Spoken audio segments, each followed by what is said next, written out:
Abstract, higher education leaders face unprecedented emotional demands as they navigate institutional transformation, stakeholder conflicts, and resource constraints.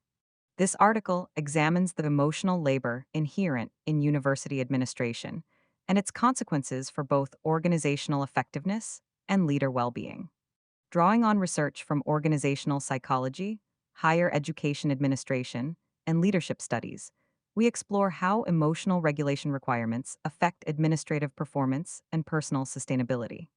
The article presents evidence informed organizational responses across 5 domains: transparent communication practices, procedural fairness, leadership capability development, structural role design, and holistic support systems. We conclude by identifying 3 pillars for building long term institutional capacity: recalibrating psychological contracts around emotional work, developing distributed leadership structures, and creating cultures of continuous learning. These strategies offer practical pathways for higher education institutions to sustain leadership effectiveness while protecting the well being of those in administrative roles. The contemporary higher education landscape presents administrators with a distinctive challenge. They must simultaneously manage institutional complexity while maintaining the emotional composure expected of their positions. A university provost responding to campus protests must balance authentic concern with institutional messaging. A dean navigating budget cuts must project confidence while experiencing genuine anxiety about program viability. Department chairs mediating faculty conflicts must appear neutral while managing their own frustrations and loyalties.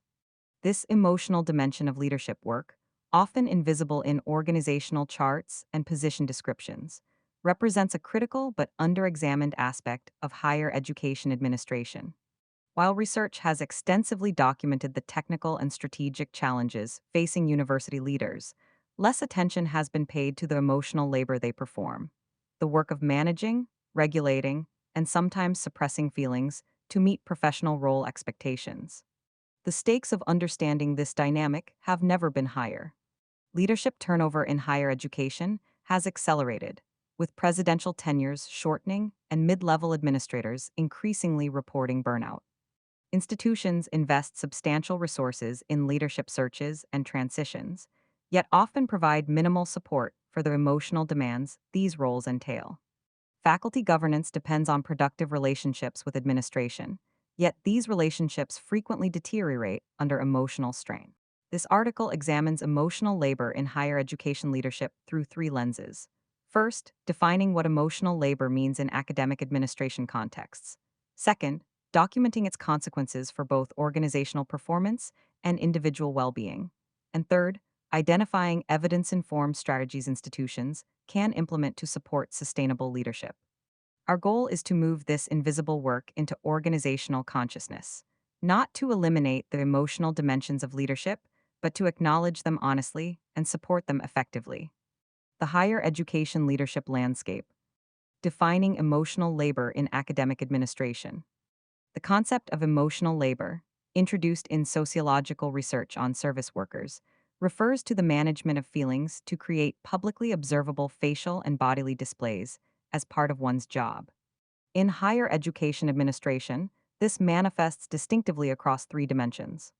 First, administrators engage in surface acting, managing outward expressions, while inner feelings may differ substantially. A department chair may smile through a contentious faculty meeting while experiencing frustration, or a dean may project enthusiasm for a new initiative while harboring private doubts. This form of emotional management is particularly prevalent in ceremonial aspects of academic leadership: convocations, donor events, commencement addresses, and public forums. Second, leaders practice deep acting, actively working to modify their actual feelings to align with role expectations. A provost might consciously cultivate genuine excitement about strategic planning to inspire campus participation, even when the process feels tedious. This deeper form of emotional labor involves not just managing expression, but reshaping internal experience. Third, academic administrators navigate emotional dissonance, the psychological tension arising when required emotional displays conflict with authentic feelings. Research in organizational behavior suggests that this dissonance creates particular strain when sustained over time. A vice president for student affairs responding to a campus crisis may need to project calm authority while experiencing genuine fear or uncertainty. The gap between felt emotion and expressed emotion constitutes a form of psychological work that depletes cognitive and emotional resources. The academic context creates distinctive features of this emotional labor. Unlike corporate settings where emotional display rules may be more explicitly codified, higher education leadership operates with ambiguous and sometimes contradictory expectations. Administrators are expected to embody both authority and collegiality, to be decisive yet consultative, to champion change while honoring tradition. They must manage emotional dynamics across constituencies with different values. Faculty prioritizing academic freedom, trustees focused on fiduciary responsibility, students demanding responsiveness, and external stakeholders expecting institutional accountability. State of current practice. Available evidence suggests that emotional labor in academic administration is both pervasive and largely unacknowledged as a legitimate dimension of leadership work. Surveys of university presidents and senior administrators consistently report high levels of job stress, with emotional demands frequently cited among top challenges. However, institutional support structures rarely address these demands explicitly. Several factors appear to intensify the emotional labor requirements of contemporary academic leadership. Institutional transformation pressures. Leaders navigate ongoing changes in enrollment demographics, instructional delivery modalities, research funding models, and public accountability expectations. Each transition requires managing stakeholder emotions while regulating their own uncertainty. Resource constraint management. Declining state support for public institutions and financial pressures facing many private colleges create situations where leaders must make difficult allocation decisions while maintaining morale and commitment across campus. Polarization and conflict. Academic leaders increasingly mediate disputes reflecting broader societal divisions around free speech, diversity initiatives, institutional history, and educational purpose. These conflicts often carry intense emotional charges that leaders must absorb and process. Transparency and scrutiny. Digital communication and social media have intensified the visibility of leadership decisions and personal conduct, creating pressure for consistent emotional performance across contexts. Ambiguous authority structures. Shared governance models mean that academic leaders often have responsibility without commensurate authority, requiring influence through relationship and persuasion rather than directive power. A particularly emotion intensive form of leadership. The distribution of emotional labor appears uneven across administrative roles and demographics. Mid level administrators, department chairs, program directors, associate deans often report particularly high demands as they navigate expectations from both senior leadership and faculty colleagues.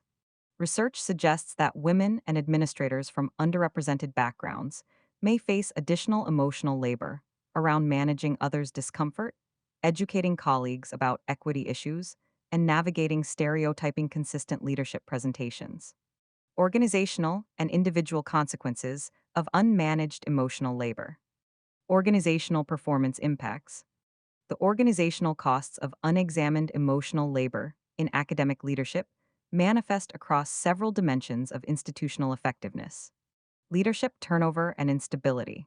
When emotional demands exceed sustainable levels, administrators leave positions, creating costly transition periods and institutional memory loss. Presidential searches can cost institutions upward of 100,000 to 300,000 in direct expenses, with indirect costs from delayed decision-making and strategic uncertainty substantially higher. Dean and provost turnover disrupts academic planning cycles and destabilizes relationships essential to institutional governance. Decision quality degradation. Research in judgment and decision making suggests that emotional depletion impairs executive function, including the capacity for complex analysis, creative problem solving, and perspective taking. Leaders managing high emotional labor loads may default to simpler decision heuristics, miss important contextual information, or struggle to consider long term implications. Exactly when institutional challenges demand sophisticated judgment. Relationship deterioration. Academic administration depends fundamentally on trust relationships with faculty, staff, students, and external stakeholders. Sustained emotional labor can create perception of inauthenticity or disengagement, eroding the relational capital necessary for effective governance. Faculty may interpret emotional management as manipulation rather than professionalism, particularly when sensing dissonance between expressed and felt emotions. Innovation suppression. Organizational change in academic settings requires emotional engagement, the willingness to take risks, champion new ideas, and persist through implementation challenges. Leaders experiencing emotional exhaustion often retreat to maintenance priorities, avoiding the additional emotional exposure that innovation requires. Culture erosion. Leadership emotional patterns shape institutional culture. When administrators consistently model emotional suppression or disconnection, these norms propagate throughout the organization, potentially creating environments where emotional honesty is devalued and authenticity becomes risky. Individual well being and stakeholder impacts. The personal costs of sustained emotional labor for academic leaders are substantial and multifaceted. Psychological strain and burnout. Research on emotional labor across occupations indicates that chronic emotional dissonance contributes to emotional exhaustion, a core dimension of burnout characterized by feeling emotionally drained and depleted. Academic administrators report symptoms including cynicism, reduced efficacy, and detachment from work that once felt meaningful. Physical health consequences. The stress physiology activated by sustained emotional management has documented effects on cardiovascular health, immune function, and sleep quality. Leaders may experience tension headaches, gastrointestinal problems, and increased susceptibility to illness. Symptoms often normalized as just part of the job, rather than recognized as indicators of unsustainable demands. Identity and authenticity conflicts. When substantial portions of professional life require emotional performance that diverges from genuine feeling, individuals may experience confusion about their authentic selves and values. This identity work becomes particularly fraught for leaders whose personal identities intersect with institutional diversity and inclusion efforts, requiring navigation of complex representational dynamics. Relational spillover. Emotional labor at work doesn't end when administrators leave campus. Research suggests that the psychological resources depleted through emotional management aren't immediately replenished, affecting personal relationships and family dynamics. Partners and family members may experience leaders as emotionally absent or depleted, even during non work time. Career trajectory implications. The cumulative effects of emotional labor may lead talented administrators to leave higher education entirely or to avoid leadership opportunities. This represents both personal loss, individuals abandoning career paths they once found meaningful, and institutional loss of diverse leadership perspectives. The impacts extend beyond individual leaders to those they serve. Students working with emotionally depleted administrators may receive less mentorship and support. Faculty may experience leadership as disconnected from academic values. Staff may navigate unpredictable emotional climates. These ripple effects suggest that supporting leader well being isn't merely an individual concern, but an institutional imperative with broad stakeholder implications. Evidence based organizational responses.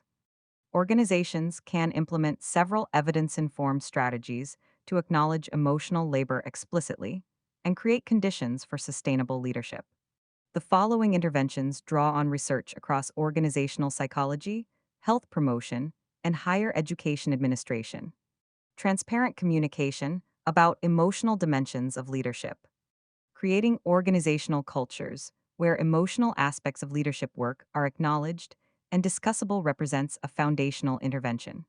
Research on workplace emotional culture suggests that simply naming emotions and emotional labor legitimizes these experiences and reduces the isolation leaders often feel. Effective approaches include explicit inclusion of emotional competencies in leadership, position descriptions, and evaluation criteria. Rather than treating emotional management as an assumed background skill, institutions can name it as a valued competency requiring development and support, signaling that this work is recognized and important. Regular leader forums focused on emotional challenges, creating structured opportunities for administrators to discuss emotional aspects of their roles, perhaps through facilitated cohort groups or executive coaching circles, normalizes these conversations and builds peer support. Leadership onboarding that addresses emotional dimensions. Transition programs for new administrators can include realistic previews of emotional challenges, strategies for emotional regulation, and introduction to support resources, setting expectations that seeking support is professional rather than weak. Storytelling and narrative sharing. Inviting experienced leaders to share stories about navigating emotional challenges through campus talks, written reflections, or mentorship conversations creates institutional memory and wisdom around emotional labor. The University of Michigan's National Center for Institutional Diversity has developed leadership development programs that explicitly address the emotional dimensions of diversity leadership work. Their approach includes facilitated discussions about managing emotional reactions to resistance, processing experiences of marginalization, and sustaining commitment through setbacks. Participants report that this acknowledgement of emotional labor reduces isolation and provides practical strategies for self care. Similarly, Vanderbilt University's Office of the Provost has implemented structured peer consultation groups for department chairs, meeting monthly to discuss leadership challenges, including difficult conversations, conflict mediation, and managing their own emotional responses to faculty dynamics. These sessions, facilitated by organizational psychologists, create spaces where emotional dimensions of leadership are treated as legitimate topics for professional development. Procedural justice and role clarity. Organizational justice research suggests that perceptions of fair processes and clear role expectations substantially affect how individuals experience workplace demands, including emotional labor. When leaders understand decision making processes and feel their input is genuinely considered, they experience less role ambiguity and emotional conflict.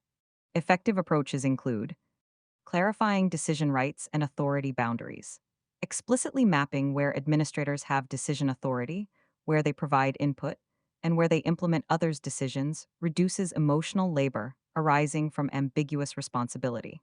Written governance documents that specify these boundaries help leaders navigate politically charged situations. Involving administrators in policy development affecting their roles. When leaders participate in designing evaluation systems, resource allocation processes, or governance structures, they're more likely to experience these systems as fair and workable, reducing emotional dissonance between institutional policies and their own values. Creating transparent processes for addressing complaints about administrators. When faculty, students, or other constituencies raise concerns about leadership, having clear, fair investigation and resolution processes protects both complainants and administrators from the emotional toll of ambiguous, politicized conflict. Establishing realistic workload expectations. Conducting workload audits that include emotional labor, time spent in difficult conversations, managing conflicts, absorbing others' distress, helps calibrate role expectations and identify where responsibilities should be redistributed. The Ohio State University conducted a comprehensive review of department chair roles, surveying chairs about time allocation across responsibilities, including what they termed emotional and relational work. The resulting analysis revealed that chairs were spending 15 to 20 hours weekly on activities like mediating faculty disputes, counseling struggling faculty, and managing departmental climate. Work largely invisible in formal workload models. This led to restructuring some chairs' teaching loads and providing additional administrative support, acknowledging the actual demands of these roles.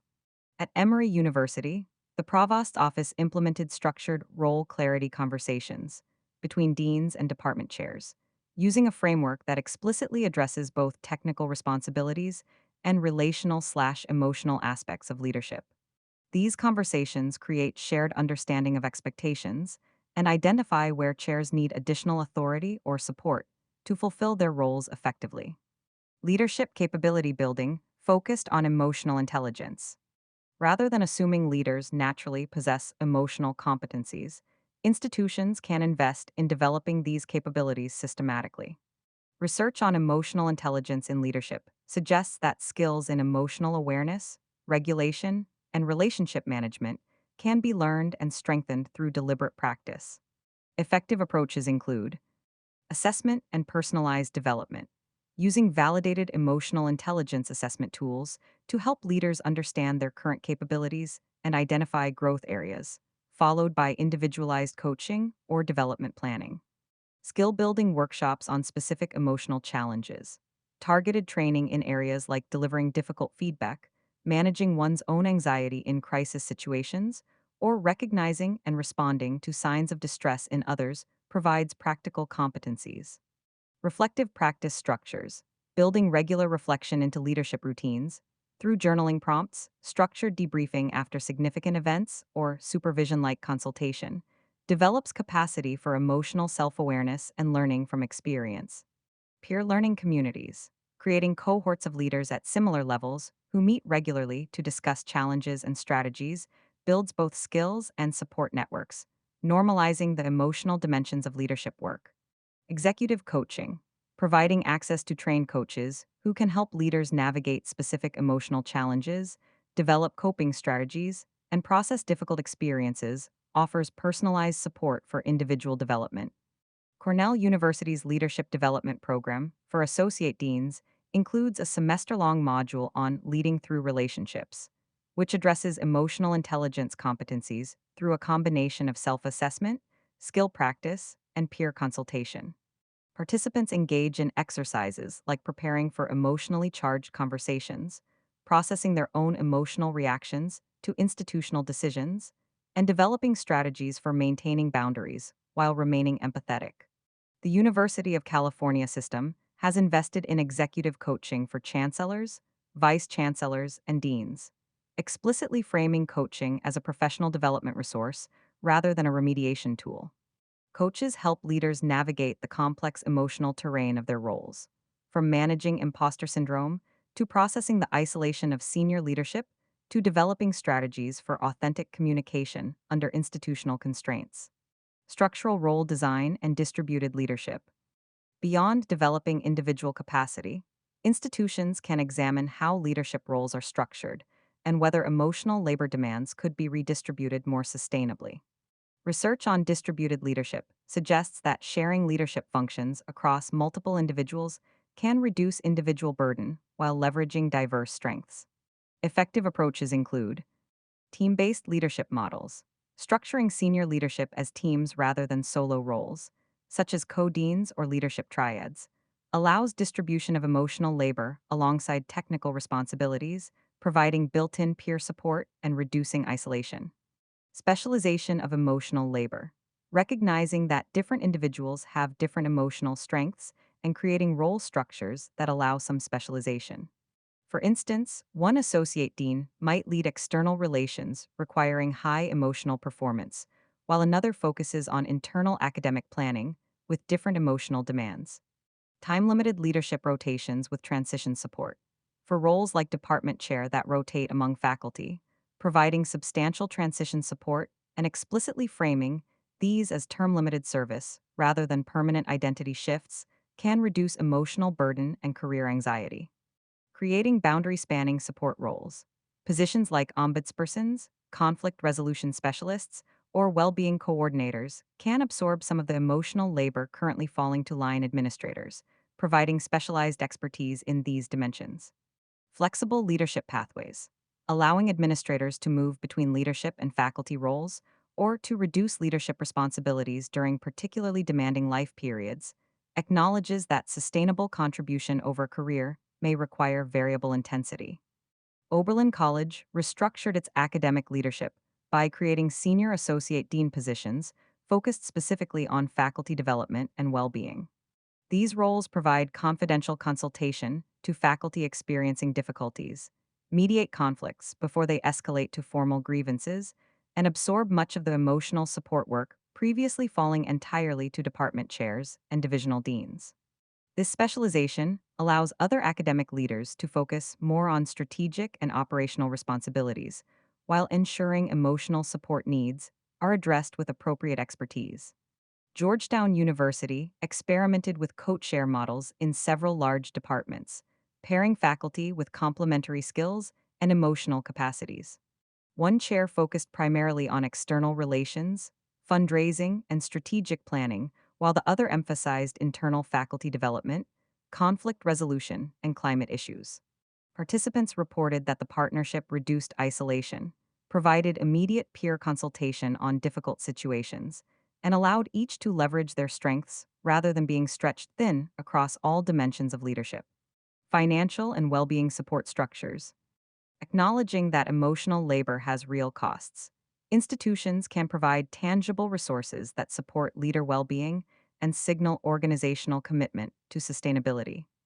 Effective approaches include dedicated professional development budgets, ensuring leaders have resources to invest in their own learning and development, including attending programs focused on leadership well-being, emotional intelligence, or stress management. Comprehensive wellness benefits, providing robust mental health coverage, stress management resources, executive health assessments, and other benefits that support holistic well-being rather than just addressing crisis-level problems. Sabbatical and renewal programs, extending sabbatical concepts beyond faculty to administrators, allowing periodic renewal time after sustained leadership service. Acknowledging that these roles involve legitimate depletion that requires recovery. Transition support. When leaders step down from administrative roles, providing career counseling, identity transition support, and resources for reintegration into faculty or other roles addresses the often overlooked emotional work of de-escalating from high-stress positions. Work arrangement flexibility. Where feasible, allowing administrative leaders some flexibility in work location and scheduling acknowledges that different individuals manage stress and sustain energy differently, and that rigid presenteeism may be counterproductive. Arizona State University created an Administrative Renewal Fellowship program that provides semester-long sabbaticals for administrators who have served in demanding leadership roles for at least 5 years. Fellows receive their full salary plus a stipend for professional development activities, with the explicit purpose of recovery and renewal rather than productivity. The program signals institutional recognition that leadership service involves depletion requiring organized recovery, not just brief vacation. Stanford University expanded its Faculty Staff Help Center to explicitly serve administrators, providing confidential counseling, stress management workshops, work-life consultation, and crisis intervention. Notably, the center rebranded from Employee Assistance Language to Support Center Language, reducing stigma and increasing utilization by leaders who might hesitate to access services perceived as remedial rather than developmental. Building long-term institutional capacity. Sustainable approaches to emotional labor in academic leadership require more than tactical interventions. They demand fundamental reconsideration of how institutions think about leadership work, develop leadership capacity, and create cultures that sustain rather than deplete those in administrative roles. Recalibrating the psychological contract around leadership work. The psychological contract, the unwritten set of mutual expectations between organizations and individuals around academic leadership requires updating. Traditionally, this contract has treated administrative service as a duty accompanying faculty status, with emotional labor entirely invisible. A more sustainable contract would explicitly acknowledge several realities. Leadership as specialized work requiring development, rather than assuming that excellent scholarship or teaching automatically translates to leadership capability. Institutions would treat administration as requiring distinct competencies, including emotional competencies, that deserve investment and recognition. Emotional labor as legitimate work. The contract would recognize that managing emotions, mediating conflicts, and absorbing others' distress constitute real work deserving compensation, support, and recovery time, not just informal expectations to be managed privately. Mutual responsibility for sustainability. Both institutions and individual leaders would share responsibility for monitoring well-being and adjusting roles when demands become unsustainable. This shifts from individualized coping expectations to organizational duty of care. Career-long development. Rather than front-loading leadership development early in administrative tenure, institutions would provide ongoing support throughout leadership trajectories, recognizing that different career stages and institutional contexts create evolving demands. Building this updated psychological contract requires ongoing dialogue through leadership retreats, governance conversations, and individual supervisory relationships. That makes these expectations explicit and adjustable. It requires senior leaders modeling this recalibration through their own behavior, openly discussing emotional challenges, and visibly using support resources. The recalibration must also address equity dimensions. Research suggests that women and administrators from underrepresented backgrounds often face additional emotional labor around identity management, educating colleagues, and navigating stereotypes. A fair psychological contract acknowledges these differential demands and provides corresponding differential support, not as special accommodation, but as equitable response to actual role requirements. Developing distributed leadership structures and cultures. Long term sustainability requires moving beyond heroic individual leadership models toward genuinely distributed approaches, where leadership functions are spread across multiple people and organizational levels. This distribution has both structural and cultural dimensions. Structurally, institutions can design leadership systems with built in redundancy and role overlap, ensuring that no single individual is indispensable for any critical function. This might involve creating leadership teams rather than solo positions at senior levels, developing explicit succession planning and knowledge transfer processes, building leadership pipelines through progressive responsibility opportunities, ensuring that important institutional relationships with major donors, community partners, regulatory agencies involve multiple administrators rather than depending on single relationships. Culturally, distributed leadership requires shifting organizational narratives about what leadership means. Rather than celebrating leaders who sacrifice personal well being for institutional demands, a narrative that often carries gendered assumptions about service and self sacrifice. Institutions can valorize sustainable contribution, boundary setting, and mutual support. This cultural shift involves examining how leadership stories are told in campus communications, how leaders are evaluated and rewarded, and what behaviors are modeled by the most senior administrators. When presidents openly discuss their own boundaries and support seeking, when provosts acknowledge uncertainty rather than projecting omniscience, when deans talk honestly about leadership challenges, including emotional ones, they create cultural permission for others to do likewise. Building distributed leadership also requires attention to power dynamics and inclusion. Meaningful distribution means genuinely sharing authority and decision making, not merely distributing work while concentrating power. It means creating pathways for diverse voices to influence institutional direction, recognizing that different perspectives on leadership and emotional labor itself reflect diverse cultural backgrounds and lived experiences. Creating continuous learning systems around leadership. Rather than treating leadership development as episodic training, sustainable approaches embed learning into ongoing organizational routines and systems. This involves creating structures for regular feedback and reflection, building systematic opportunities for leaders to receive feedback about their effectiveness and emotional impact through 360-degree assessments, regular check ins with supervisors, or structured peer feedback processes, and to reflect on their own experiences and learning. Collective learning from challenges. When institutions face crises or significant challenges, creating forums for collective sense making and learning. What happened, how it was experienced, what might be done differently, builds organizational capacity and prevents the same mistakes from recurring. Knowledge capture and sharing. Developing systems to document and share leadership wisdom through case repositories, mentoring programs, or communities of practice ensures that hard won insights about navigating emotional challenges aren't lost with leadership transitions. Research practice partnerships, partnering with organizational psychologists, higher education researchers, or consultants to systematically study leadership dynamics at the institution and translate findings into practice improvements, creates evidence based approaches tailored to local context. Boundary spanning learning, creating opportunities for higher education leaders to learn from other sectors facing similar emotional labor challenges. Healthcare administration, nonprofit leadership, public service broadens the repertoire of strategies and prevents insularity. These learning systems work best when they're genuinely developmental rather than evaluative in tone, when participation is rewarded rather than seen as admitting weakness, and when they're adequately resourced rather than added to already overwhelming workloads. Conclusion. Emotional labor in higher education leadership is neither a peripheral concern nor an individual weakness to be overcome through personal resilience. It represents a fundamental dimension of administrative work in institutions built on relationships, values, and human development.